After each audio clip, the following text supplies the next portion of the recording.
Olá, eu sou o professor Isaac Silva e esta é a terceira aula do terceiro módulo do curso Aprenda a Defender a Sua Fé no Ambiente Acadêmico. Nesta aula, o nosso tema será evolucionismo. Vamos juntos aprender sobre o tema?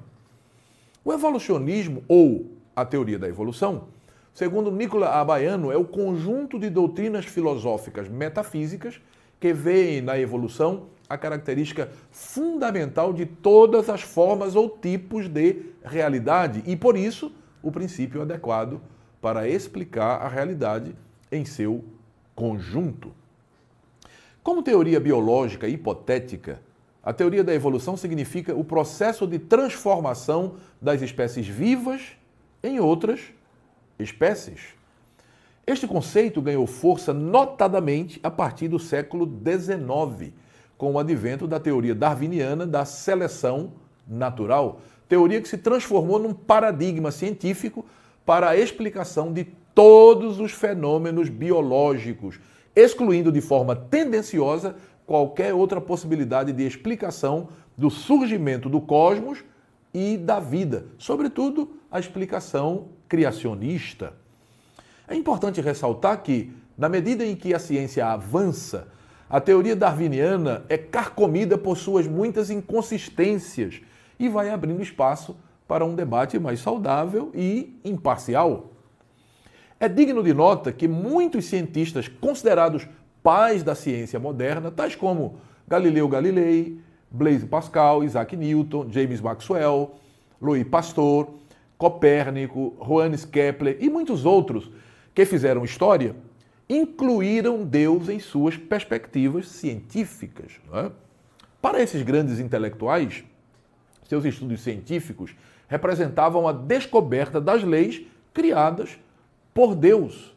Estes ícones do saber fizeram questão de demonstrar que ciência e fé são complementares, não excludentes, e que podem trabalhar juntas no desvelamento da realidade.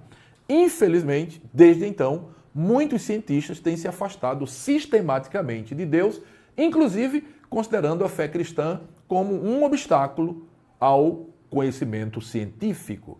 No entanto, importantes descobertas científicas que apenas confirmam a exatidão do conteúdo bíblico revelado têm levado importantes nomes da ciência e da filosofia que antes desdenhavam a fé cristã a se interessarem novamente pelo conhecimento advindo da revelação divina.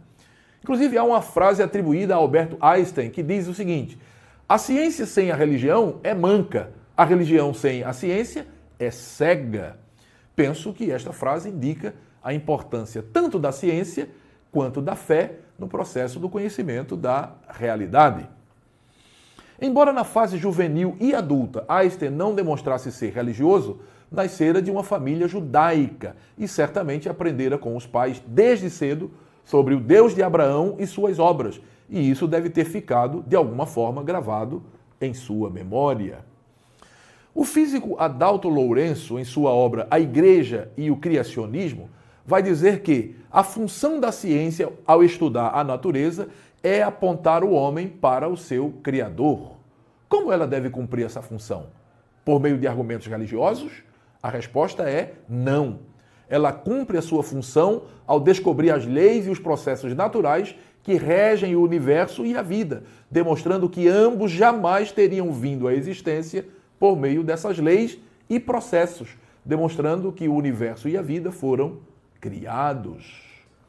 E conclui dizendo que, talvez pela ciência, o ser humano jamais chegará ao conhecimento de quem criou todas essas coisas. Mas isso não significa que ele não pode chegar ao conhecimento científico de que tudo foi criado. Aceitar que existe um Criador é científico. Aceitar quem é o Criador é religioso. A ciência demonstra que todas as coisas foram criadas, mas o cristianismo revela quem é o Criador. O pesquisador Ariel Roth faz referência ao filósofo Alfred North quando este propõe que os conceitos da ciência moderna se desenvolveram como derivativos inconscientes da teologia medieval e o conceito de mundo ordenado conforme inferido a partir do Deus único, racional e coerente da Bíblia, proveu, por exemplo, o fundamento para a crença no conceito de causa e efeito da ciência. Muito bem, dando sequência à reflexão sobre a teoria da evolução, podemos dizer que esta abarca 3 áreas específicas. Primeiro, a origem do universo, conhecida como evolução cósmica. Segundo, a origem da primeira vida, chamada de evolução química. E, por último, a origem de novas formas de vida, denominada evolução biológica. Como o tema da nossa próxima aula é a origem da vida, trataremos nesta aula apenas sobre a evolução cósmica. De um modo geral, os propugnadores do evolucionismo cósmico defendem a ideia estapafúrdia de que o universo é eterno. E para apoiar este delírio científico, citam a primeira lei da termodinâmica com a seguinte definição: a energia não pode ser criada, nem destruída. Todavia, Norman Geisler, escrevendo sobre o assunto, vai dizer que os cientistas que defendem o criacionismo acusam os evolucionistas cósmicos de interpretação equivocada da primeira lei da termodinâmica e apresentam a definição correta da lei baseada no rigor da observação científica que diz: a quantidade real de energia no universo permanece constante, e afirmam categoricamente que não existe nenhuma comprovação científica de que o universo é eterno. Na contramão da teoria do Big Bang e tentando provar que o universo é eterno, em 1948, o astrônomo britânico Fred Hoyle elabora a teoria do universo estável. Essa teoria tenta explicar que, ainda que o universo esteja se expandindo, matéria nova vai sendo criada, átomos de hidrogênio vão surgindo a partir do nada, preenchendo os vácuos deixados entre as galáxias, mantendo a densidade da matéria no universo constante.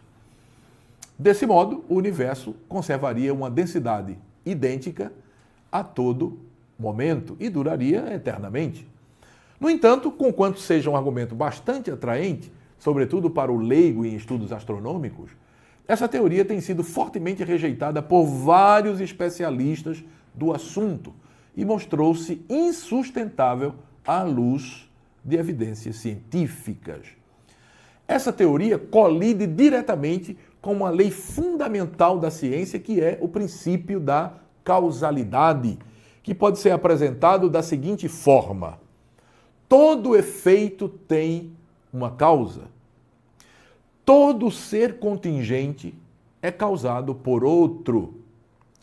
Todo ser limitado é causado por outro. Tudo que surge é causado por outro. Inexistência não pode causar existência. Bem, de acordo com o princípio da causalidade, novos átomos de hidrogênio não poderiam surgir simplesmente do nada, mas teria de haver uma causa que os produzisse. Portanto, este suposto surgimento de novos átomos de hidrogênio sem causa, ou seja, sem uma causa, seria, no mínimo, absurda. Fazendo uma análise interessante sobre a separação que deve haver em cada área do conhecimento humano, baseado em Hebreus capítulo 11, verso 3, onde lemos: pela fé entendemos que o universo foi formado pela palavra de Deus, de maneira que o visível veio a existir das coisas que não são visíveis. Então, Adalto Lourenço inicia a sua análise dizendo que, no mundo em que vivemos, cada área do conhecimento humano tem a sua função. Por exemplo, na biologia estudamos a vida, na zoologia, os animais, na paleontologia, os fósseis, na astronomia, os astros celestes, na cosmologia, o universo, na datação radiométrica, as idades das rochas, na teologia, Deus. E prossegue em sua análise dizendo que, quando lemos Hebreus 11 e 3, precisamos fazer a seguinte pergunta ao texto: pela fé entendemos o quê? Então Adalto divide a resposta em duas partes. Na primeira parte, o texto diz que o universo foi formado, ou seja, fala da criação. E na segunda parte, que o universo foi formado pela palavra de Deus, ou seja, o modo da criação. Portanto, o texto bíblico em questão afirma que não somente o universo foi formado, mas que fora formado pela palavra de Deus. Bem, uma vez sendo possível demonstrar cientificamente que processos naturais não teriam trazido à existência o universo, mesmo sendo entendida por meio da fé, a primeira parte da resposta, que diz que o universo foi criado, pode ser explicada por meio de demonstração científica.